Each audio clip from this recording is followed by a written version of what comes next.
আজ সকালবেলা ঘুমটাই তো ভেঙেছিল একটা ফোন কলে। ফোনের ওপাশ থেকে বলছিল, আজকে কি একটু বাইরে যাবি? আমাকে যদি কেউ জিজ্ঞেস করে বাইরে যাওয়ার কথা, আমি তো একদমই না করতে পারি না। ঝটপট ঘুম থেকে উঠেই ফ্রেশ হয়ে আমার ড্রেস কোড যেটা বাইরে যাওয়ার, সেটা কিন্তু আমি পরে নিয়েছি।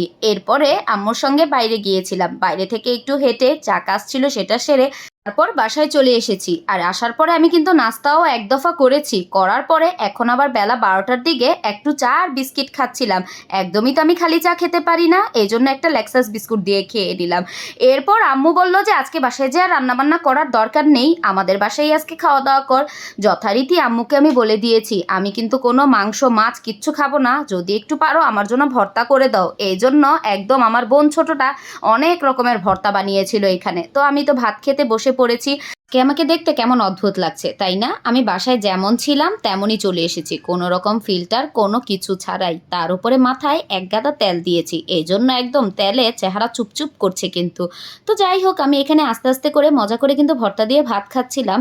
যদিও এখানে অনেক রকমের ভর্তা ছিল, চিংড়ি মাছের ভর্তা যেটা আমার সবচেয়ে পছন্দের ভর্তা। এই সবগুলো ভর্তাই কিন্তু আমার ছোট বোন করেছিল।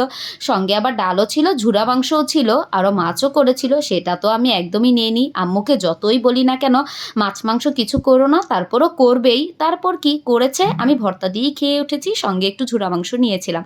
খাওয়া দাওয়া শেষ করে একটু মিষ্টি না খেলে তো ভালোই লাগে না, তো একটু আবার মিষ্টিও খেলাম। মিষ্টি বলতে আর কি, ঝুরা সেমাই থাকে সেটাই খেয়েছিলাম। নারকেল দিয়ে ঘি দিয়ে একদম ঝুরা সেমাইটা ভাজা ভাজা করেছিল, সেটাও একটু খেলাম। এটা খাওয়ার পর মুখটা তো আরও মিষ্টি হয়ে গিয়েছিল। তারপরে আবার ভাবলাম যে একটু টক খাই, এর জন্য লটকন খাচ্ছিলাম। এখানে হচ্ছে আমার বোন আমাকে ছিলে দিচ্ছিল আর আমি খাচ্ছিলাম। মানে আমার বোন আর আমি কথা বলছিলাম আর খাচ্ছিলাম। আম্মুর বাসায় থাকলে আমার একটার পর একটা খাওয়া হতেই থাকে, কারণ এটা সে এটা সারতেই থাকে আর আমি একটু একটু করে গালে পুড়তেই থাকি আর আমার খাওয়া হতেই থাকে। তো যাই হোক, এখানে একটা লটকন এতটাই টক ছিল, আমার তো খাওয়ার পর মুখের এক্সপ্রেশনই চেঞ্জ হয়ে গিয়েছিল।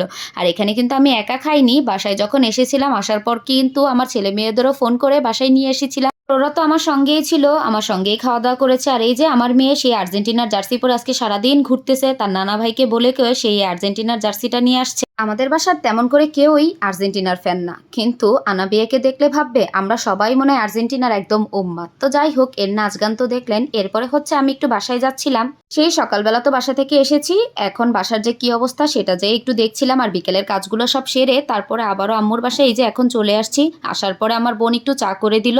চা খাওয়ার আগেও কিন্তু আমি টুকিটাকি এটা সেটা খেয়েছি, এখন আর এই জন্য চায়ের সঙ্গে কিচ্ছু খাচ্ছি না, কারণ একদমই পেটটা ভরা ছিল। আমার বোন খুব ভালো করে চা করে, বাসায় আসলে কিন্তু আমি ওকেই বলি যে একটু চা করে দেওয়ার জন্য। আমার ভাইয়ের বউ কিন্তু খুব ভালো চা করে, যেহেতু আজকেও বাসায় ছিল না এই জন্য আমার বোনকেই বললাম যে একটু চা করে দেওয়ার জন্য। তো এরকম সন্ধ্যায় একটু কড়ালিকারের চা হলে আর কি লাগে। আজকে তো খাওয়া দাওয়া অনেকটাই করে ফেলেছি, একদম খেতে খেতে গলা পর্যন্ত চলে এসেছে। তো আজকে আমি এখান থেকেই বিদায় নিচ্ছি, আজকের মতো টাটা বাই বাই।